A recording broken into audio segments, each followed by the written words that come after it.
शराबबंदी, सर्वे और smart meter, ये 3 आखिरी कील है नीतीश कुमार के राजनीतिक ताबूत में।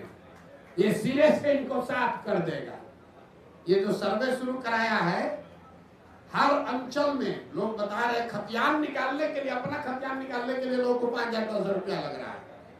जब से सर्वे शुरू हुआ है, प्रखंड के स्तर पर लोग बता रहे हैं कि 50 लाख से 1 करोड़ रुपया की वसूली हो चुकी। शराबबंदी का यही हालत है, हर प्रखंड से करोड़ों रुपया शराब माफिया और भ्रष्ट अफसर कमा रहे हैं। और स्मार्ट मीटर में गरीब के गले को दबाकर उसके घर में कहा जा रहा है तुम अंधेरे में रहो लेकिन स्मार्ट मीटर स्वीकार करो। ये तीनों एस नीतीश कुमार के राजनीतिक ताबूत का 3 कील है जो इनको पूरी तरीके से खत्म कर देगा। अभी रोके है ना सर्वे, दम है तो जरा सर्वे करके दिखा ले। हमने सबसे पहले कहा कि 6 महीने में घर घर में झगड़ा होगा, गांव में गोली चलेगी। ये आदमी सर्वे भूमि सुधार नहीं है। जब लैंड का रिकॉर्ड कहीं आपके पास नहीं है तो आप लोगों से क्यों मांग रहे हैं कि वंशावली बना के लाओ? सरकार के पास खुद लैंड का रिकॉर्ड नहीं है, रजिस्टर 2 कॉम्प्रोमाइज्ड है, उसमें हेर फेर हुई है, उसको फाड़ दिया गया, उसमें घोटाला किया गया, पैसा लेकर आपके नाम का दूसरा नाम कर दिया। अनीता कुमारी है तो कुमारी में मौ पर इंक गिरा दिया, डिस्प्यूट खड़ा हो गया। तो जब सरकार को खुद नहीं पता है कि किस जमीन का मालिक कौन है तो कैसे लोग ये प्रमाणित कमी नहीं आएगी। बाकी आप हमसे कुछ भी गलती हो सकती है, इस प्रयास के ईमानदारी और शुद्धता में कमी नहीं आएगी।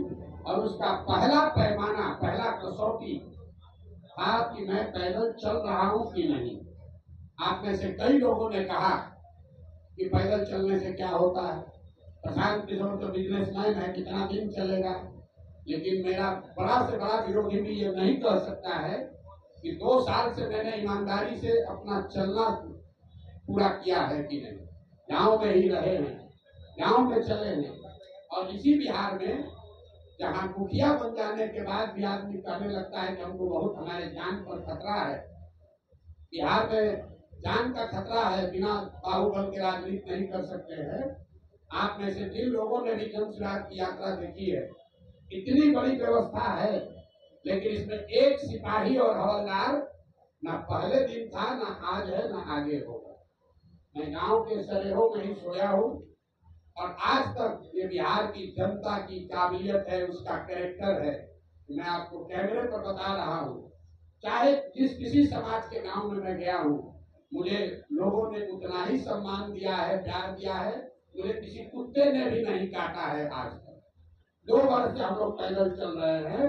तो जितने लोग कहते हैं कि राजनीति के लिए बाहुबल चाहिए, तो हम लोगों ने ये करके दिखाया है कि बिहार में आपको राजनीति करने के लिए बाहुबल नहीं चाहिए।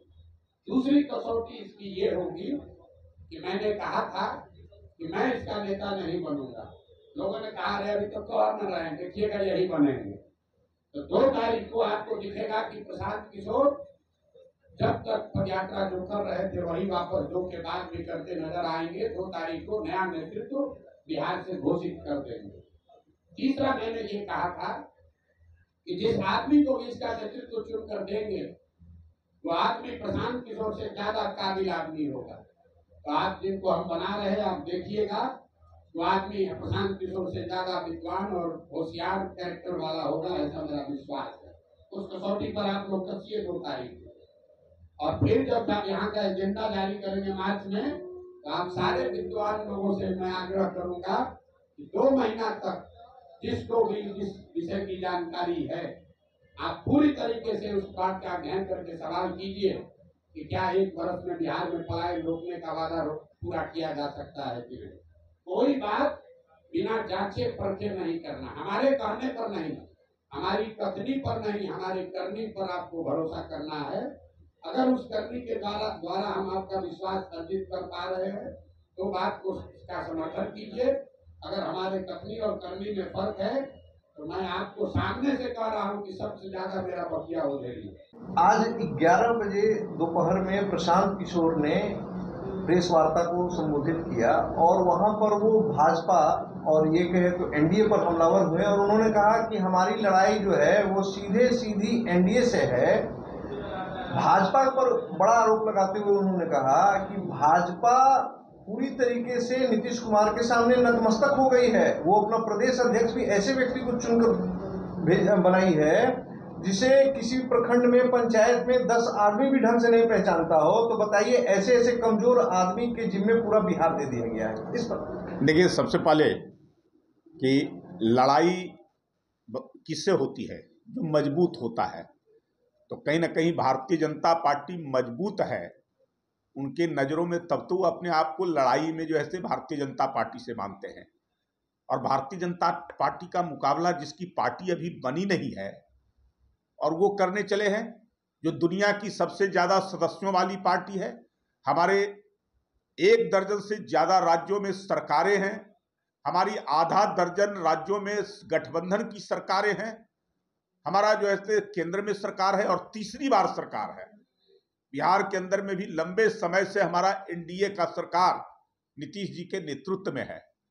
तो उससे अपना मुकाबला कर करके वो चर्चा में रहना चाहते हैं। इसका एक ना तो वो तो पहलू ये भी है प्रेम रंजन जी कि वो आपसे मुकाबला कर चर्चा में नहीं रहना चाहते हैं। ये भी कहा जा रहा है कि वो आप ही की बी टीम है और आपसे डायरेक्ट मुकाबला ये कर वो आगे को साइड करना। भारतीय जनता पार्टी कोई बी टीम नहीं बनाती है। भारतीय जनता पार्टी ए टीम रहती है और लड़ती है तो आमने सामने लड़ती है, मुकाबले के साथ लड़ती है। किसी को हम जो है पर्दे के पीछे से किसी को हम सह देने का काम नहीं करते हैं। और जहां तक बात है प्रशांत किशोर का, तो प्रशांत किशोर इवेंट मैनेजर थे। वो लोगों के लिए योजनाएं बनाने का काम करते थे, चुनावी नारे गढ़ने का काम करते थे, उसके लिए मंच तैयार करते थे। मोदी जी के लिए भी 2014 में मैंने कहा कि जो ऐसे जनता जिसके साथ रहती है उसमें अगर किसी को नारे बना कर करके और आकर्षित अगर किया जाए तो उसमें कौन सा जो है हर्ज है। तो अब जो है उनकी नौकरी समाप्त हो गई है, अब कोई उनको हायर नहीं कर रहा है, तो अब अपनी पार्टी बना कर करके और भारतीय जनता पार्टी के ऊपर ही बोल रहे हैं, हमला कर रहे हैं, उन्हीं से लड़ने की बात कर रहे हैं। अरे हजारों पार्टियां ऐसी पार्टियां हैं और हर लड़ाई से पहले अपने आप को मुकाबले में मानती है। और जब पता चलता है चुनाव में कि उनकी पार्टी की जमानत जब्त हो गई, जरा 2020 का निकाल कर करके आप देख लीजिए, एक पार्टी आई थी प्लुरल्स पार्टी, जो लोगों को बड़े बड़े सपने दिखाई थी, लोगों के बीच में भ्रम पैदा की और लगा कि वो जैसे सरकार बनाने की स्थिति में है। और उसके जो हेड मुखिया पुष्पम प्रिया चौधरी, जो खुद चुनाव लड़ी 2 विधानसभा से और दोनों विधानसभा में जमानत जब्त, 400-500 वोटों पर सिमट कर करके रह गई।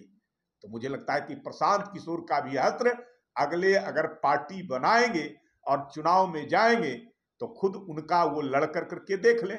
पार्टी को लड़ाने की बात कर रहे हैं, अपने लड़ करके देख लें, उसके बाद उनको अपनी औकात नजर आ जाएगी और पार्टी कहाँ रहेगी पता नहीं। 2025 चुनाव के बाद खोजने पर भी नहीं मिलेंगे, लोग ढूंढते रह जाएंगे। जिन लोगों को सब्जबाग दिखाया है, सपना दिखाया है, बड़ी बड़ी बातें की है, वो सब जो है से अपने आप को जो उनके साथ जुड़ेंगे ठगे से महसूस करेंगे।